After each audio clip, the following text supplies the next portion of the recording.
In akcija, pozdravljeni džungelci, pozdravljeni nazaj na džungelnem kanalu, moje ime je Ian in ti gledaš Dolgi jezik.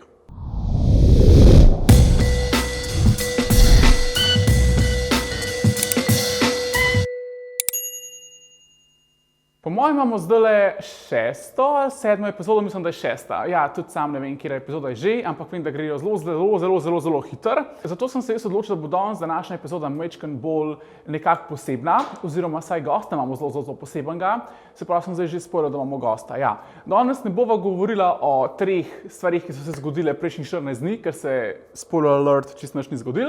Zato sem se jaz odločil, da bom v svoj studio preko Zoom klica, nekako svoj studio, povabil enega izmed največjih tiktokerjev in enega res izjemnega človeka, ki ga vsi poznate pod imenom Jello. Tako da v današnjem posnetku, v današnjem videu, v današnjem dolgem jeziku boš zvedel veliko stvari o njem, o njegovem delu, o njegovem TikToku, ki jih prej še nisi vedel. Tako da, če te vse to zanima, pogledaj video do konca in gremo. Najprej bi se ti rad zahvalil, da si se odzval na moje povabilo. Z veseljem. Koliko imaš že intervjujev za sabo na takih s tematiko TikToka?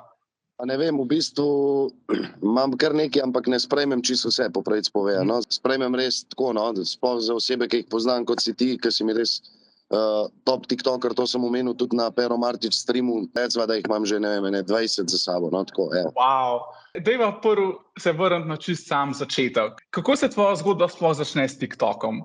Prvi lockdown, ko je bila korona, takrat dobesedno za vse nas, sem na telefonih od otrok videl in zasledil aplikacijo TikTok, ki mi je bila tako dosti zanimiva. Na tak način sem tudi v bistvu, bom rekel po domače, noter padel. Daj mi povej, odkje ime Jello? Jaz in moj brat sva oba profesionalno se ukvarjala z nogometom. Piševa se Jeladini, Deladini, in dobesedno je bilo toliko težko izgovoriti ime pred 15-20 leti in moje ime in od brata ime, da so vsi in mene in njega dobesedno že od takrat klicali Jello. In v bistvu dobesedno so si lomili jezike včasih, ker so hoteli ime izgovoriti in jim je bilo pač tako lažje. Kaj so bili tvoji prvi TikToki?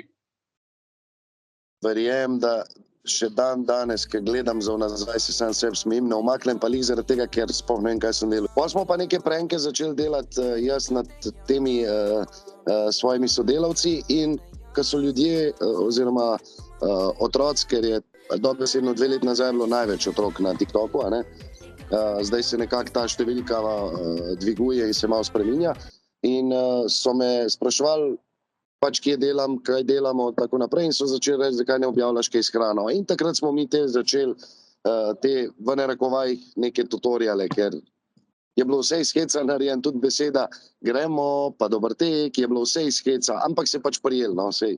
Kakšen je bil občutek, kaj je tvoj prvi video dobival 50,000 ogledov, kaj je dobil 100,000 ogledov, kaj si ti zlijal na telefonu? Kaj je šlo po tvoji glavi? Jaz ti bom tako povedal, moj prvi viralen video je bil takrat, ko je šel z solo, ko sem z sinom naredil, mislim, da ima 1.400.000, 1.500.000 ogledov. Občutek je pa fantastičen, kadarkoli, sploh če imaš pozitivne komentarje, če so ljudje zadovoljni s tem, kar objavljaš, to mi je všeč. Če pa pač, vemo pa vsi, da ne moreš biti vsem všeč. Ti nimaš samo slovenskega trga, ne? Daj mi povej, kako je pa to pri tebi. Ti segaš še dol do Balkana, ne? Se pravi, jaz sem 52% imam Slovenije. Tudi do lanskega poletja sem imel največ Slovenije. Več ali manj, ko sem pa na livih, me pa tudi spremlja dost iz Bosne ljudi, iz Srbije, Hrvaške in tako naprej. Mene pač bolj to pol zanima, Slovenija pa Balkan. Recimo, da bi hotel zdaj imeti neke followerje iz Anglije, iz Amerike in tako naprej. Enostavno ne vidim, da bi en Američan prišel do nas na kebab, tako da edin Justice tisti, ki je bil. Ja. No, daj mi povej, kakšna je bila pa ta izkušnja s tem fantom? Ker to je bil velik bum, ki je on prišel v Slovenijo, ne? Utrujajoča, res presežen, 2 tedna tempo na polno, spanja po 4-5 ur, dobesedno smo bili po celotni Sloveniji, nismo ga peljali samo na Triglav.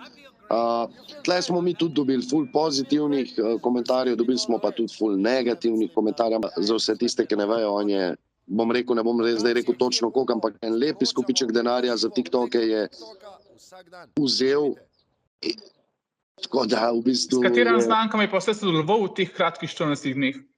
Ja, za Big Bang smo imeli, za Alejo smo imeli, za Solo smo imeli.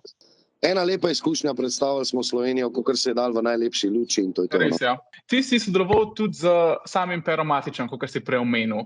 Daj mi povej, kakšna je bila ta izkušnja? Jaz lahko sam o Perotu Martiču lahko sam to povem, da najbolj všeč pri njemu mi je to, da je taka oseba, ki je preko streama, da je taka oseba tudi v živo. Midva se tudi danes slišva, danes se slišva dosti, ni zdaj to samo zaradi nekih streamov. Nogometno tekmo mislimo narediti YouTube proti TikToku. Pozitivno presenečen nad Perotom Martičem, bom tako rekel. Kakšen je ta njegov studio? Kako to v živo zgleda, kaj prideš, kdo te pozdrav, kako to zgleda ta izkušnja? Dobesedno te pozdravka, da se poznata že, 10 let, sprejmete kot svojega prijatelja. V to sobo, ki jo ima, zgleda na kameri ful večja, kot je v živo. Tako da, če si neka oseba, ki je 2 metra, boš tam malo prostora imel zase. Upam, da te pa čim prej povab, ker boš dobesedno pozitivno presenečen. No? A ti je mogoče povedal pred kamero, mislim, prej ste začela snemati, da o kakšnih stvarih ne smeš govoriti, ali so kakšne kol? Ne. Res ne. Tudi karkoli, da bi se zmenil, stari, to bo danes, to on te povab, recimo tudi zdaj pred kratkim, ko smo imeli tisto oddajo Vzemi ali pusti, če si gledal. Nič z nobenu prek telefona, kdo prije, kdo ne prije, dobesedno smo samo objavo na storiju videli. Tudi mi, ki smo prišli, ki nas je povabil, smo tudi dobesedno sam objavo videl na storiju. Jaz sem sam repostil, sam pogledal sem, kdo bo v tej oddaji. Nič tako, da bi mogel reči, zdaj boš pa to, pazi, da ne rečeš tega. A si ti, dobro, to zdaj pa že mogoče mečem firpcam, z razlogom je tale oddaja Dolgi jezik, a ti, naprimer, ko on dobi ti nakazila, ne, a gost makajo teh nakazil denarno, ali? Mogoče sem vprašati. Veš, odvisen, če kakšen napiše, to je za unga, ker to se je že zgodilo, ko sem bil jaz gost,